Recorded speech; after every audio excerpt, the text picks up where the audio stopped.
So let's run through before we pause for a break in 3 minutes. Pag may GCash account ako, aside from the transfer, what can I do with my mobile wallet, with my e-money? So, pwede kang pambayad ng bills, no? Meralco, insurance companies, tuition fee ng schools. Pwede kang magbayad doon. Pwede mo rin gamitin... Ite-text ko rin. Oo. There is a syntax. Pambayad, para doon sa bills. Pwede mo rin gamitin yung pambili ng airtime load. In fact, pag bumili ka ng airtime load using GCash, may 10% rebate ka pa. So, bumabalik sa iyo yun, no? So, may discount ka sa load. Pwede mo rin gamitin yun pag nagdo-donate ka. Halimbawa, gusto mo mag-donate sa Red Cross or other charitable institutions, pwede mong gamitin yung GCash doon.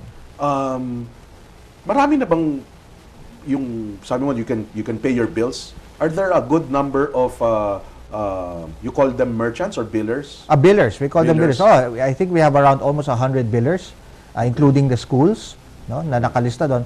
Nga pala, kung marunong ka mag-Facebook, pwede mo rin gamitin ang GCash doon. Why will I need a GCash sa Facebook? Okay, meron tayong mga games doon, tinatawag na Farm Cash, Farmville, mga Mafia Wars, di ba? Bumibili ka ng mga Farm Cash, no? Pwede kang bumili ng Farm Cash using GCash. So, over the internet transactions, there are some websites that accept GCash? That's correct. So, yung mga games sa Facebook, yung games sa maraming mga portals ng games, kung kailangan bumili ng mga credits, tawag doon game credits, pwede mong gamitin yung GCash mo. May nakikita ko sa mga ibang mga multiply site, yung mga gumagawa ng mga their own, hindi naman barbaric, limited way of doing e-commerce. Nakalagay malaki-malaki, accepts GCash. Yes, marami na ngayon kasing mga online sellers, no? Ang tumatanggap ng GCash as pambayad. Halimbawa, bumili ako ng isang damit sa halimbawa sa web. Pwede ko nang pambayad ng yung purchase ko, yung binili ko, bayaran ko yung seller using GCash. So I'm using the internet, may nakita akong gustong bilhin doon, and it says there it accepts GCash. What do? I just text? Normally, pwede kang mag-text lang dun sa seller, no? Papasa mo yung GCash mo from your phone to the seller's phone. Pero meron kaming isa pang mas magandang serbisyo, tinatawag namin doon, GCash Click. GCash Click? Yung GCash Click ay sa web din yun nanggagaling o nangyayari. GCash ang pinambabayad mo. Pero, ang kinaganda nun, yung seller, hindi niya matatanggap yung bayad mo hanggat hindi na di-deliver yung goods sa'yo. Oo, yan ang mga madalas nangyayaring problema, fraud sa e-commerce. So, para ma-address natin yung possibility, no, ng fraud, meron kaming ginawang produkto ko, o serbisyo called GCash Click. So, protektado both the buyer and the seller. Kasi, yung seller, kapag na-deliver na niya yung goods, bibigay naman kagad sa iyo yung GCash. Automatic naman yun. Automatic. Kasi reason being nga, yung fraud, no? Baka iniisip nila, yung ang dali mag-e-commerce ngayon, dapat, I'm sure you screen kung sino yung merchants dun sa GCash Click. Yes. We properly accredit all merchants, no? Kasi, kung hindi ka naman accredited merchant, yung limit mo, mababa lang, yung wallet limit mo. Kung merchant ka na talagang accredited, mas mataas yung wallet limit mo.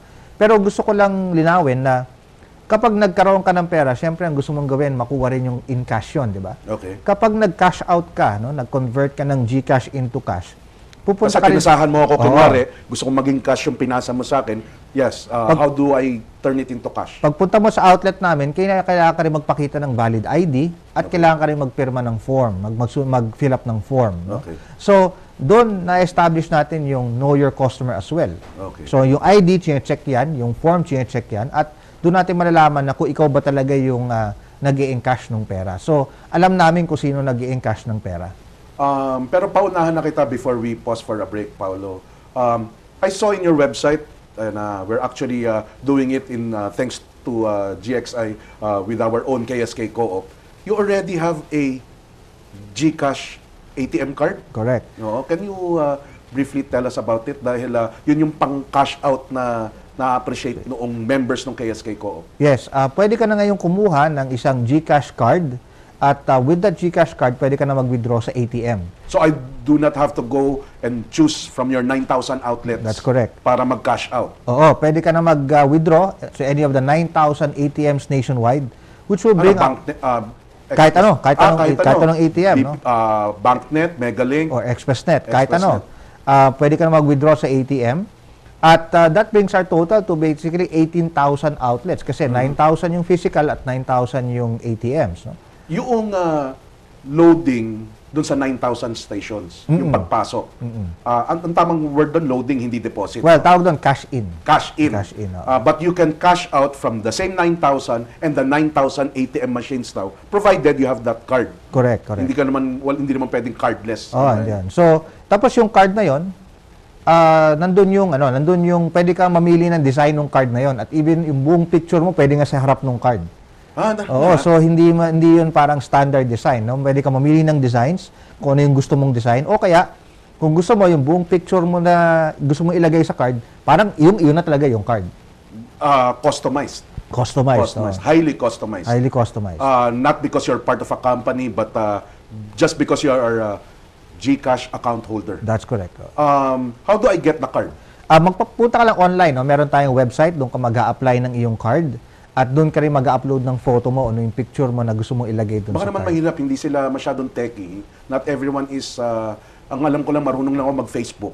Kaya ba? Kung kaya mo mag-Facebook, kaya mo yung Oo, madali lang. Tapos kung kinakailangan naman ng tulong, pwede naman silang tumawag sa aming hotline at tutulungan naman sila paano gamitin.